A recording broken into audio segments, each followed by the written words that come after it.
At the start of the episode, we see Yoru arriving at an apartment. He is surprised at how these apartments are built, how people are dressed here. A little while ago, Yoru and right and left were calling all these buildings castles. So now they've understood what these castles look like from the inside. Here, Hana is introducing them to everything, what things are here. Dira gets a Western-style room, but Hana gives Yoru a tatami room. Seeing this, Yoru is very surprised because this type of tatami was used in his village only for special events, or just like that, occasionally. So Yoru is really enjoying lying on this mat. Suddenly, two animals come, which Hana introduces. Their names are Kutasu and Jiro. Then left and right come and sit beside Yoru and introduce themselves, saying that we are this boy's demons, and we are called left and right. I am right, and this next to me is left. I mean, this dog and this cat? Well, yeah, they're not both cats. I said that wrong earlier. One is a dog, one is a cat. The white one is the dog, and the orange one is the cat. And both of them are saying hello to Yoru in their style. Then Dira comes and says, "Oh, so these are Hana's demons." Yoru says, "This dog and cat are demons?" As soon as he says this, the dog and cat attack Yoru. Right explains that this isn't normal, so greet them properly. Hana says these are her demons, Zenko and Koro. They also have surnames. Zenko is Tiger at the front door, and Koro is Wolf at the back. Then Yoru greets them. Their apartment is named Danu, and Hana hasn't used Dira's surname because their enemies know his name. So Hana tells Yoru to use this name. Yoru says, "Oh, you both have family names too? Are you from some great families?" Hana says no. Everyone down here has family names. Then Dira adds fuel to the fire, saying Hana even has her own mountains. Hearing this, Yoru is even more surprised. Those mountains were given to Hana by her family, but she doesn't call them mountains, more like overgrown land, and she doesn't want to sell them. Yoru says, "Let me go there for hunting once." Dira says you'll need a license to hunt here. Yoru asks what a license is. Dira explains it's proof of permission, and you also need it to drive vehicles. Yoru finds this a bit difficult to understand. Then the scene changes. We reach a place where an apple is kept. Asa is practicing her powers to peel the apple, but her power isn't working as she wants. Then some people arrive in suits, and one man is in traditional Japanese attire, whom Asa calls Master. Jin is also there. Asa apologizes for ruining the yard and says she's still working on her accuracy. The Master says it's fine, as long as she's not killing anyone. Keep practicing. He tells Jin to clean things. Jin commands his monster named I, who cleans everything. The monster had come to see Gabby. Gabby says it wasn't necessary to come see her. She is feeling better now, as she was injured before. Gabby's monster is named Gabriel, and the Master greets it. Asa asks Gabby if she wants to eat the apple, but she doesn't have a knife. Jin summons another demon named Makoto, who gives him a knife, and he passes it to Asa. Gabby says she won't eat an apple cut with a knife that came from a monster's mouth. Jin says it's fine. It hasn't been used to kill anyone. Then they all sit and eat. The Master tells Gabby to focus on recovery and tells Asa to take care of her. He also says Asa has to stay here and hide because if people find out she and her brother left the mountain, some people will come looking for them, including members of the Kajimori clan. So she will be safe here, and Jin will find Yoru for her, which Asa agrees to. Jin says he doesn't know what her brother looks like. Gabby says she should have taken a photo, but Asa immediately draws him. Even Gabriel draws it, and Gabby too. Jin says okay, he'll try to find him. Jin leaves with all three posters. Then Hansa comes and says her brother Yoru has his own demons, and their sense of smell is very sharp. They can recognize people by blood. Gabriel even draws those demons very accurately. Jin gets annoyed at how well the monster can draw. Then we return to Hana's apartment. Dira has shaved. Hana says now you look worse than before. You used to look a bit like Statham. Now not at all. Dira jokes that they just got married and his wife has already started troubling him. He asks where their son is. Hana says Yoru went out for a walk to see the area, and since left and right are with him, it should be fine. Dira worries and starts looking for him, thinking if the cops find him, it could cause problems, especially if he has weapons. Hana gets angry because she told him to stay away from trouble, and carrying weapons like that isn't allowed. We switch to Yoru, left and right, standing somewhere outside looking at the world. Yoru finds this world fascinating. The buildings are so tall, he feels like the stars are touching the ground. Right says it'll be very difficult to find one person here. Yoru wants to find Asa. Left says if she's also looking for you, she'll find you. Right teases them, saying they love each other. Yoru asks if they can sense other demons, and they say yes. He asks if they know Asa's blood smell, and they confirm. Yoru says Dira told him that Kagomori have multiple demon handlers, so they should find a place with many demons and similar blood smell. Left says they can do that. Then left and right use their powers and transform into golden and red lines and fly with Yoru to a location. After arriving, Yoru feels like vomiting. Right says he smells blood similar to Yoru's here, and there are demons too. Left says even if demons appear, they can defeat them easily. Yoru says they can also talk. Why Why always fighting? Left says she can't see all demons like humans.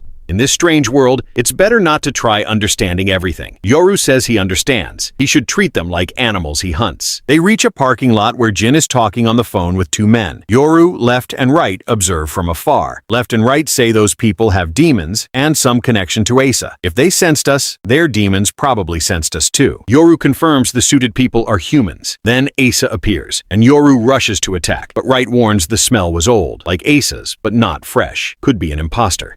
Jin had brought Asa's blood and created a fake Asa using his monster. Jin recognizes Yoru as Asa's twin brother and introduces himself as Kagamori Jin. Meanwhile, Hana is worried and wants to find Yoru. Dira is calmer, but Hana is more worried even though she said she doesn't like kids. They even start worrying about medical bills since Yoru isn't registered and has no insurance. Then Hana uses Zero, the dog demon, to track Yoru using his jacket. The dog runs off tracking and the cat demon even uses a map, surprising Dira. Jin explains how Yoru's village wanted both twins to stay, but during the attack, Yoru escaped. Jin had prepared for all possibilities and says Yoru saved them the trouble by coming himself. Yoru tries to escape the monster's grip but fails. A yellow-haired man calls out for the demons to come out. Left and Right seem too calm, which is surprising. They finally appear. The yellow-haired man says, "Stop or your master will die." They keep advancing. Yoru apologizes to them, but Right says, "It's fine." They tell Yoru to stay put. Jin doesn't understand how the demons are giving orders to Yoru. The yellow-haired man says these demons protect their master. Right laughs and says that's just how they work. Left says since they don't smell weapons, be careful. But then Jin orders Makoto, who produces weapons from its mouth, and they start firing. Left and Right withstand all attacks, even missiles. A stone hits Right, thrown by Makoto. A bald man attacks Left, but she throws him away. Jin attacks Right with a sword, but it breaks. Now Left and Right get serious. The yellow-haired man summons a turtle monster, while Right faces a rabbit that annoys him. Left struggles under the heavy turtle. Yoru throws his knife at the turtle, freeing Left. Left breaks the monster's teeth and Yoru escapes. He tells Right to turn off the lights and everything goes dark. The yellow-haired man is revealed to be Haruo. His rabbit says the demons ran away, but Jin doubts it, remembering Asa's words about Yoru's hunter mindset. Suddenly, Yoru appears behind Jin and attacks. Jin narrowly avoids it. Makoto turns on a flashlight. Jin is injured and Yoru holds a knife to his neck. Haruo mocks the demons for abandoning their master. Right says they don't understand how they work. Left says they do whatever they want, as per Yoru's command. Right explains Yoru is Asa's twin and very skilled. Haruo admires their trust. Right says even if Yoru hadn't caught Jin, they would have. Jin admits Yoru's senses are strong due to mountain life. Yoru asks Jin if he attacked his village. Jin says he didn't directly, but he made it happen. Yoru tries to kill him, but Left stops the others. Yoru controls himself and asks Jin to use the device humans use to call people from far away, a smartphone, to call Asa. And with that, the episode ends.